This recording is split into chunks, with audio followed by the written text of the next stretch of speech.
આનો આલેખ કેવો હતો? પર વલાયાકાર.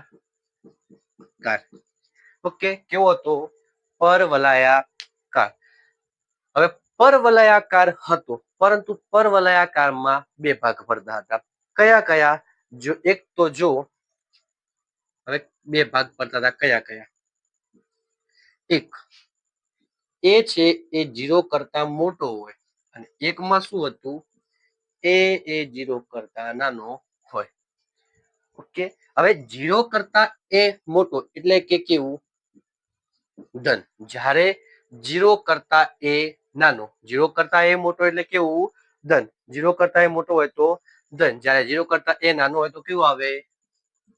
ઋણ. કેવું આવે? ઋણ. ઓકે, 0 કરતા એ મોટો તો ધન, 0 કરતા એ નાનો તો મતલબ શું થાય? ઋણ. હવે રેખામાં